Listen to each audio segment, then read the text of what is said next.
एक दिन सत्यभामा ने भगवान श्री कृष्ण से पूछा, प्रभु, रुक्मिणी प्रतिदिन तुलसी को जल क्यों अर्पित करती हैं? तुलसी के पास दीपक क्यों जलाती हैं? इसके पीछे क्या रहस्य है? भगवान श्री कृष्ण मुस्कुराए और बोले, देवी, तुमने अत्यंत सुंदर प्रश्न किया है। सभी वृक्षों और पौधों में तुलसी श्रेष्ठ मानी जाती है। तुलसी मुझे अत्यंत प्रिय है। आज मैं तुम्हें एक ऐसी कथा सुनाता हूँ जिसे जो भी स्त्री श्रद्धा से सुने वो सदैव सौभाग्यवती रहती है। उसके घर में सुख समृद्धि आती है और दरिद्रता दूर हो जाती है। प्राचीन काल में श्याम नाम का एक धनी वैश्य था। उसके पास धन, वैभव और संपत्ति सब कुछ था, परंतु संतान नहीं थी।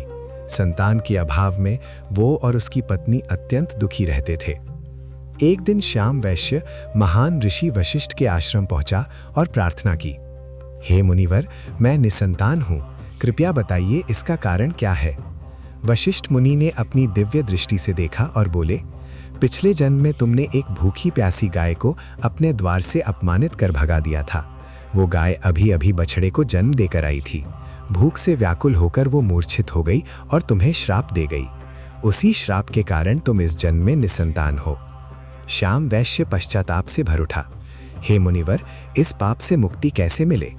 वशिष्ठ जी बोले, पुत्रेष्ठी यज्ञ करो। यज्ञ के बाद गौदान करने से तुम्हें पुत्र प्राप्त होगा, परंतु उसकी आयु केवल 18 वर्ष होगी। श्याम वैश्य ने विधि पूर्वक यज्ञ कराया। अग्निदेव प्रकट हुए और बोले, तुम्हें पुत्र मिलेगा, पर उसकी आयु 18 वर्ष तक ही होगी। कुछ समय बाद एक तेजस्वी पुत्र का जन्म हुआ। माता पिता अत्यंत प्रसन्न हुए, पर मन में एक भय भी था, 18 वर्ष की अल्पायु। जब पुत्र 16 वर्ष का हुआ तो उसका विवाह सुभद्रा नामक एक गुणवती पतिव्रता कन्या से कर दिया गया। समय बीतता गया, पुत्र के 18 वर्ष पूर्ण होने का समय निकट आया। तब माता पिता ने सुभद्रा को सच्चाई बताई। सुभद्रा ने दृढ़ स्वर में कहा, चिंता मत कीजिए, मैं अपने पति के प्राणों की रक्षा करूंगी। मुझे केवल एक दीपक, जल का घड़ा और एक गाय चाहिए।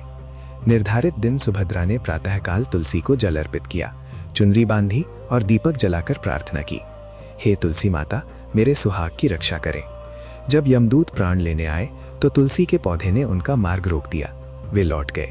शाम को पुनः दूत आए, पर दीपक की ज्योति ने उन्हें चेतावनी दी, इस स्त्री ने मुझसे रक्षा की प्रार्थना की है, आगे बढ़े तो भस्म हो जाओगे। वे फिर लौट गए। तीसरी बार जल से भरा कलश रखा गया। जल देव ने भी मार्ग रोक दिया।